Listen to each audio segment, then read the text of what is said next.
Yo, listen, y'all, we back at it. Today we are going to talk about products of fractions. I know you're like, wait, but we've totally been talking about that. And that is true. But today we are literally talking about the products of just fractions. We're not talking about whole numbers. We're talking about this idea of like what does occur then when now we have a fraction times a fraction. And so there's a lot to unpack in this as we approach this, but that's really the concept of what we're getting into. So I want to first start with that concept of what we know and understanding that idea of estimation and what a fraction is. So yes, I'm diving right in. And if we think about that, like we have to remember like something like one fifth is actually smaller than one, right? And something like one fourth is also smaller than one. And so when we have two values that when we multiply that are smaller than one, we're actually going to get an answer that's smaller than one. Right. And that's something we've talked a lot about in decimal work, but like really think about that. If I have something like, I don't know, 3 times 1, right? Well, that gets me 3. So it gets me the same because it's just one unit. But, we're now also learning like 3 times 1/2. Well, that's 3/2. This is something we've done, a whole number and a fraction, and that's 1 and 1/2. That's actually smaller than 3, right? You see, like I'm actually multiplying, but I'm getting smaller. But then, maybe we have something like 3 times 2. Well, I end up with 6, which is larger than the 3. So, well, when we multiply by 1, we get equal, right? When we multiply by something smaller than 1, we actually get a product that's smaller. And then when we multiply by something that's larger than that 1, we're going to be larger than the starting number, right? In this case, 3. So when we think about that concept, what's happening here is if we're multiplying two fractions that are smaller than 1, we're actually going to get a much smaller product. It's actually going to end up being a smaller piece. So that's the first thing for us to think about with this concept today. The other thing is to actually keep in mind, like, what is multiplication? And I'm gonna go to the next page and just put this 1/5 times 1/4. And again, think about like, what is multiplication, right? There's some things we've learned. One, we've learned that we can just like model this, but this says that I have 1/5 of 1/4. Like I can't even fathom that. Like it made sense when I had three groups of 1/4, right? Because then I could say 1/4 plus 1/4 plus 1/4. But I actually don't even like how do you even show 1/5 of 1/4? Right? Like would I just like that's what I think 1/5 of 1/4 looks like, right? Or like you know what? It looks like this. I mean, like, right? Like, we can't. It's just like actually boggles my mind when we stop and think about that. Like, how do we show 1/5 of 1/4? Well, we actually can show it. It's just that we have to show it in one of the greatest ways of all, which is, sorry, I'm like literally trying to change the color. Okay, there we go, which is modeling. And going back to what we know about multiplication in general, right? And in this case, I'm just going to do two whole numbers so we can see this. Because remember, it's the same. The concept's the same. Like if I have something like 5 times 2, right? Well, if we think about that in that concept of an array, right? There's 5 groups of 2. 1, 2, 3, 4, 5. And then I have 2 groups of it. And we think about how that looks like an array. And then we think about like how that actually is area, because what this says is I have 5 columns, right? 1, 2, 3, 4, 5. And then I have 2 rows. And that here, 1, 2. And again, when we put those together, we get 1, 2, 3, 4, 5, 6, 7, 8, 9, 10, right? And I know you're like, well, 5 times 2 is 10. I just knew that. But just this shows why it's 10, right? You have 2 groups of 5, or you actually also have this area model.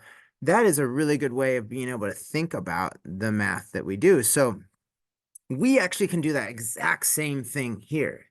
And again, I'm going to go to a third page, and we haven't even started with 1/5 and 1/4, and actually talk about that. Because if if I was to draw this rectangle, or this model to represent something, right? And we've said in the past this equals 1 because it does. Like this is one column.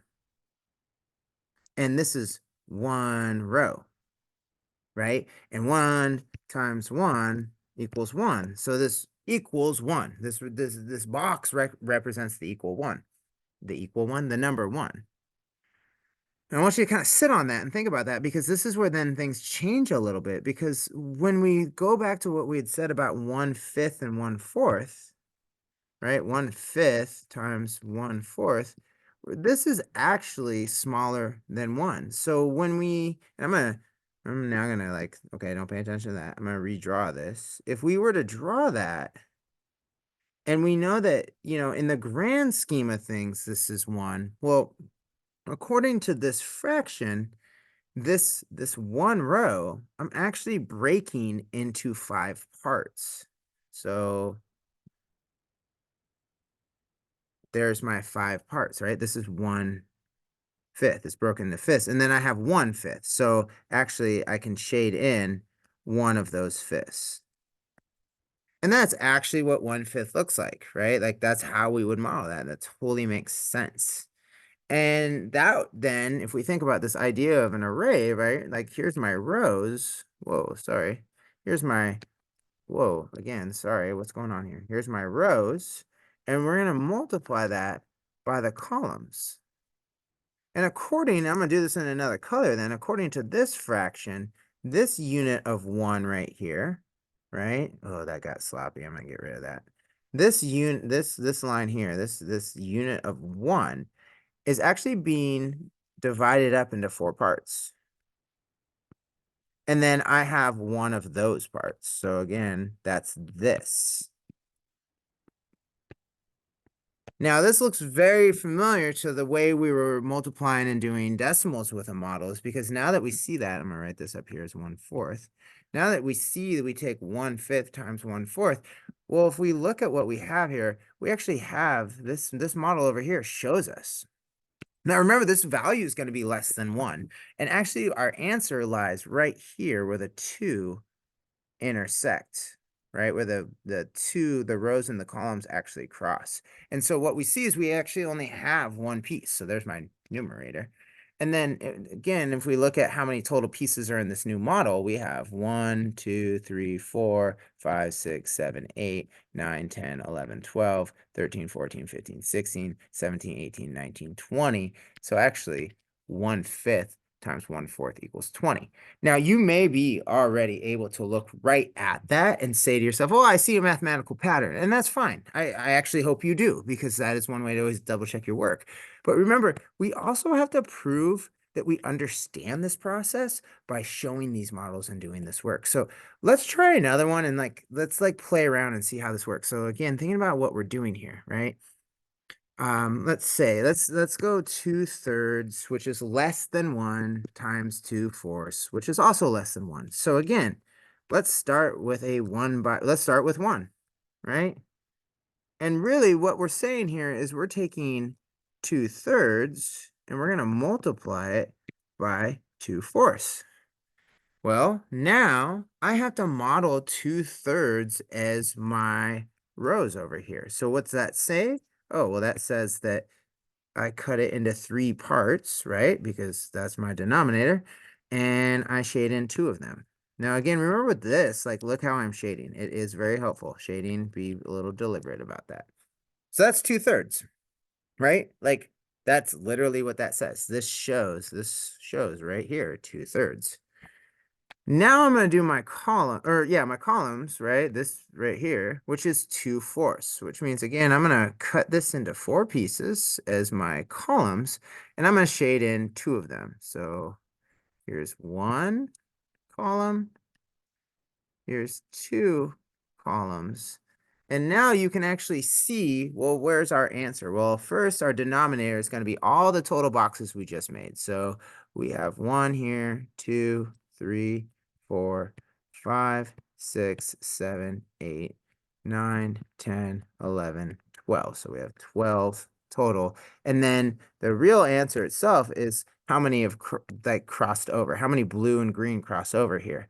And you can see, like, you're not going to have colors when you draw models like this, but notice again how I'm doing the slash lines in opposite directions. So you kind of get this crossing system, right? See how it's like the green goes this way and then the red or blue go this way, and you can kind of see it crosses over.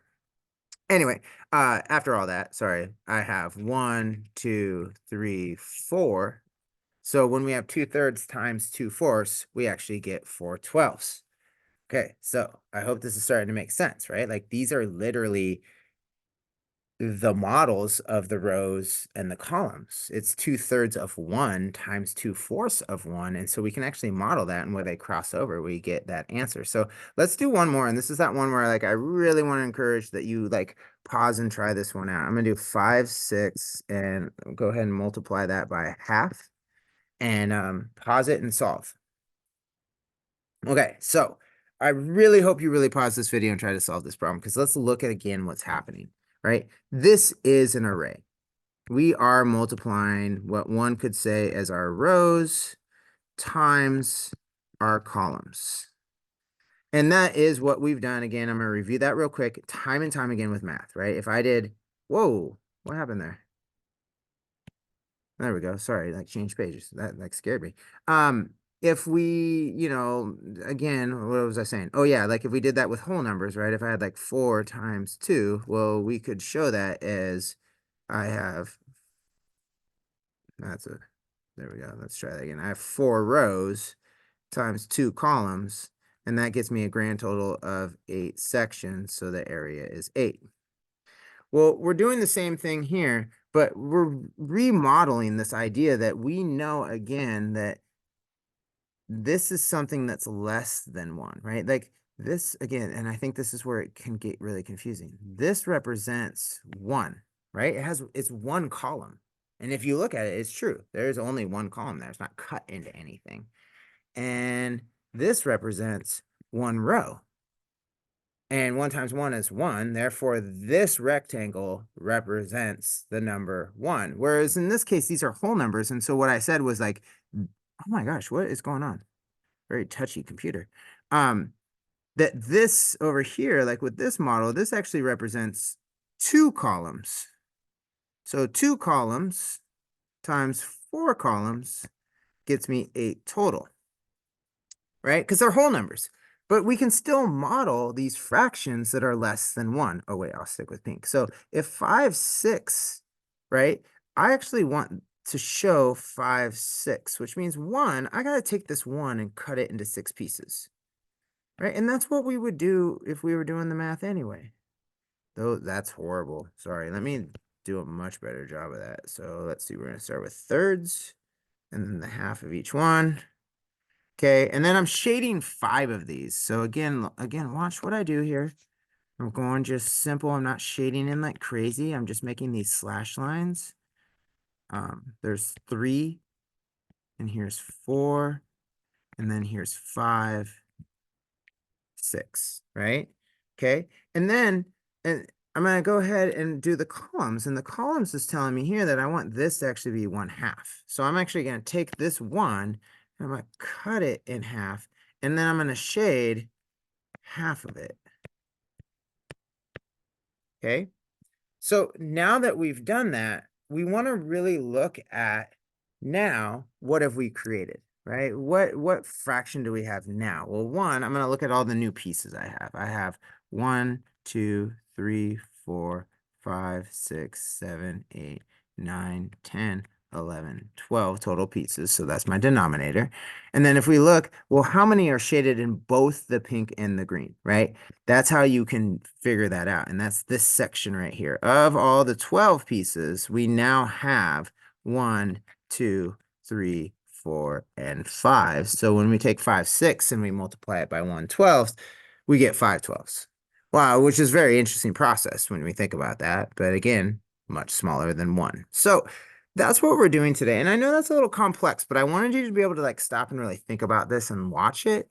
I hope you tried this problem out. I hope, if you got 5/12, great. If you didn't get 5/12, don't worry. Ask the questions, keep up the modeling, keep up the work. Really think about how all of these things are related. Like that's the biggest key in this math from now to the end of the year is like, notice the relationship between everything and how similar this is. It's like I'm just making an array, but instead of having an array full of whole numbers, I have an array of fractional parts. And what do I do when I multiply those together? So anyway, I'll stop babbling about that because I could talk forever. Appreciate you. Keep up the good work, and we'll see you soon.